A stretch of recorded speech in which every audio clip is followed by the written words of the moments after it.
Students, today I have given you some assignment questions, and in that assignment question one student asked me that what is the relation between the Cl1 negative and S2 negative. For explaining that, I am telling you a new concept like isotopes we have done, isobars we have done, isotones we have done. One more term is there, that is isoelectronic species. As the name is suggesting, iso meaning same, number of electron if present in two species, they are called isoelectronic species, having same number of electrons. So here if you count the number of electrons in Cl1 negative and S2 negative, number of electrons will be same. How? Chlorine, atomic number is 17, 17 proton and 17 electrons are there. If one negative charge is there, that is indicating one extra electron. 17 plus 1, that means 18. And S, atomic number is 16, that means 16 proton and 16 electrons are there. And 2 negative charge indicating 2 extra electrons, that's why 16 plus 2, that is giving you 18. So Cl negative and S2 negative, they are considered as isoelectronic species. If suppose I am taking Na1 positive and neon, these are also isoelectronic species. If I am writing along with that Mg2 positive or Al3 positive, they all are having 10 electrons in them. 11 is the number, one positive charge indicates loss of 1 electron, so 10 electrons. Neon is having 10 electrons, magnesium 12, minus 2, 10. Aluminium 13 is the number, 13 electrons, minus 3, that again gives you 10. So these all are isoelectronic species, these two are isoelectronic species.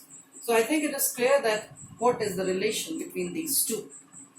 After doing, students, we have completed structure of atom, we have completed discovery of electron and proton. Now we are proceeding further with wave nature of radiation. Radiation is also a sort of matter. So we are taking wave nature of matter. What does it mean, students? James Clerk Maxwell, scientist, gave the wave nature of radiation. According to him, the radiation is showing phenomena, different phenomena like diffraction. What is diffraction? Bending of light through corners. If light is showing wave nature, then only it can bend through corner. It can stretch like a wave. So, according to James Clerk Maxwell, radiation. What is radiation? Emitted light, emitted energy, radiant energy. So, this radiant energy is continuous. It is showing wave nature. It is in the form of wave. Okay, students? And all the radiant or the emitted energies are associated with electric as well as magnetic field. And that's why these radiations are called electromagnetic radiations. Electromagnetic radiation. Remember, electromagnetic radiations are associated with electric and magnetic field acting perpendicular to each other as well as perpendicular to the direction of propagation. Remember this thing, students. Electric field, this is the magnetic field I have taken, and this is the electric field I have taken. Both the fields are perpendicular to each other as well as they are perpendicular to the direction of propagation. So these are called electromagnetic waves. Okay, students. Now, what does this wave nature of radiation theory gives? First of all, the first point I have written here, according to James Maxwell, radiations or the emitted light, emitted energy is always continuous in the form of waves. And that waves or the electromagnetic radiations possess speed of light. They travel by the speed of light, and I know that you all are knowing what is the speed of light. 3 into 10 raised to the power 8 meter per second. This is the speed of light. So these radiated or the emitted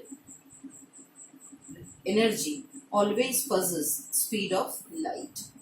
And one more thing, students, these electromagnetic radiations do not require any medium to travel, as sun rays are coming into the atmosphere after traveling through vacuum.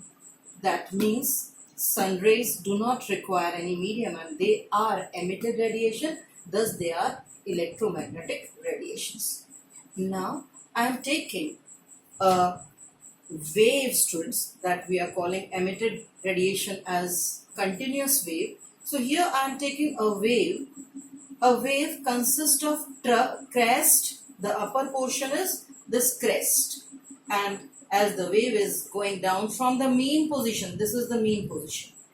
So this is crest and this is the trough. Going down from the mean position is trough, going upward from the mean position is crest, C-R-E-S-T. So this is a wave, and a wave is associated with different terms. What are the terms? First term I am taking is wavelength. Wavelength, it is denoted by lambda. This is the sign and we call it lambda. So what is this lambda? What is this wavelength? Distance between two consecutive crests or distance between two consecutive troughs is called lambda. Or we can say distance of one crest and one trough. That means we are taking one complete wave. Here if I am taking this half of the crest here and half of the crest here, this is the full crest and this is one trough. And here I have taken one crest full and one trough full. This distance is called lambda. And this lambda is measured in terms of angstrom, students. Angstrom, A0 is the representation, and we know that SI unit of length is meter. So we convert this angstrom into meters. So 1 angstrom is equal to 10 raised to the power minus 10 meter. This relation, these all relation you should know, students. It can also be expressed in nanometer. What is nanometer? 1 nanometer is equal to 10 to the power minus 9 meters. It can be expressed in picometers, PM. And 1 picometer here is equal to 10 raised to the power minus 12 meters. One more quantity is left, and that is millimicron. And remember, students, this millimicron is M and micron is like this. Millimicron is equal to 10 raised to the power minus 19 meters. Yeah. Now after this wavelength, I am taking next term, that is amplitude. It is denoted by A. And what is it? It is the height of the crest or depth of the trough. It is given. So amplitude is height of a crest or depth of a trough. And amplitude is measured in terms of unit of length. That means all these units can be used: angstrom, nanometer, millimicron and picometer. All these units can be used here in measuring amplitude also. Next term I am taking related to this wave is frequency, which is denoted by nu. This symbol is used for representing frequency. It is nu, nu. What is it? How can it be defined? Number of waves passing in 1 second through a point. एक point से 1 second में कितनी waves पास हो सकती हैं? One wave is one crest and one trough. So how many waves can pass through a point in 1 second?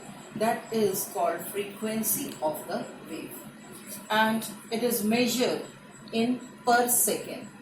In 1 second, how many waves are passing per second? And it is also called hertz.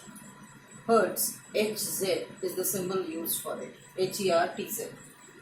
Now the next term related to this wave is velocity. What is it? Linear distance traveled by a wave in 1 second. Linear distance traveled by the wave in 1 second. and it is measured in meter per second. Then the next and the last term which is associated with this wave is wave number, which is denoted by nu bar, and it is number of waves which can be accommodated in 1 centimeter length. It is fixed that 1 centimeter length, how many waves can be accommodated in it, and its unit is centimeter inverse. Here we can use the formula wave number nu bar is equal to 1 by lambda, lambda inverse 1 by lambda. By this we can calculate wave number. Now the last thing, that what is the relation between lambda, nu and velocity? These three terms are related as V is equal to nu lambda, frequency into wavelength. And this velocity is usually in case of radiations or emitted light which have velocity equal to 3 into 10 to the power 8 meter per second velocity of light, and that velocity is usually represented by c. If c is written, that means we have to take velocity 3 into 10 to the power 8 meter per second is equal to nu lambda, or lambda if we have to calculate, that will be c upon mu. Okay students. There are many emitted lights, like sunlight is emitted light. Here cosmic rays, gamma rays, X-rays, ultraviolet rays, visible rays, sunlight which is coming to our Earth atmosphere, it is visible radiations, infrared radiation, microwave or the radio wave. These all are the emitted radiations, emitted lights. So if these radiation or rays are arranged in the increasing order of wavelength, like cosmic rays are having least wavelength, then gamma, then X-rays, then ultraviolet, then visible, infrared, microwave, and the radio waves, they are having maximum wavelength. So these rays, when arranged in the increasing order of wavelength, then it is called electromagnetic spectrum. So we can say electromagnetic spectrum is the arrangement of emitted radiations in the increasing order of wavelength. And we are knowing that wavelength and frequency are inversely proportional. If I am saying that wavelength is increasing, so frequency will be decreasing. So we can say if we are arranging radiated light or emitted radiations in the decreasing order of frequency, then also it is called electromagnetic spectrum. But we usually define it in terms of wavelength, that wavelength is increasing. So students, we have done wave nature of radiation or matter. Now I am telling you that radiation or matter shows dual nature. It is showing wave nature that we have done, but many phenomena are there which wave nature cannot able to define, and that phenomena are photoelectric effect and black body radiation. These two phenomena are proving particle nature of radiation or matter. That means whatever radiation or the emitted light we are having, that is made up of small particles which are so closer to each other that they appear like a wave. So I am now telling you particle nature of matter. Who gave this nature, students? Planck. And he gave a theory called Planck's quantum theory, or simply quantum theory, which gives the particle nature. And further, this theory was modified by Einstein also. So, but the name is quantum, and it deals with the particle nature, and particle nature is given mainly by these two effects. One is photoelectric effect and second is black body radiation. What is this these effects that we will take later in this chapter only. But firstly, I am telling you what is Planck's theory about. What are the points of quantum theory? So first point is electromagnetic radiations are made up of particles. That means that waves are ultimately made up of particles. So, and the radiant energy, that electromagnetic radiation or the radiant energy, whatever emitted light is coming out, if the radiant energy either getting evolved or absorbed, that radiant energy is not continuous. According to Planck's, radiations are not continuous, they are discontinuous, and they contain small energy packets. That radiated light contain energy packets, and that small energy packets are called quantum. And if light radiation is there, we call photons. Instead of quantum, we use word photons. So what is the main thing? The radiated energy is not continuous. It is having small packets of energy, small particles of energy or small packets of energy, and that are called quantum. And that's why this theory is called quantum theory. Second is the energy of the radiant or the radiation. Energy is directly proportional to frequency. Energy of the emitted light is directly proportional to its frequency. That means E is equal to h nu.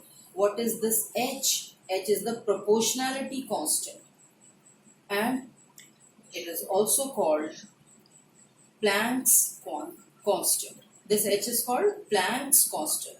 Students, its value is also fixed since it is a constant. Its value is, you can note it down, 6.625 into 10 raised to the power minus 34 joule second. I am not writing here. H is Planck's constant whose value is fixed, that is 6.625 into 10 raised to the power minus 34 joule second. And the total amount of energy can be calculated by E is equal to NH nu. What is this N? It is the integral multiple of H nu. Since E is equal to H nu, that E will be, in case of total energy, E will be NH nu. Total number of packets we can take. N is any integer, 1, 2, 3, 4, N. And here, by this, we can take, as we know, that nu is equal to C upon lambda. So this relation we can take as E is equal to. So nu is, since nu is equal to C upon lambda, so this relation can be taken as E is equal to HC upon lambda. We are keeping the value of nu here, C upon lambda. So value, now the last relation will be E is equal to HC upon lambda. So for today's students, I have this much I am taking. We have done particle nature as well as the wave nature. This quantum theory, I will tell you something more about it, and then we will do some numericals related to it. Okay students, thank you.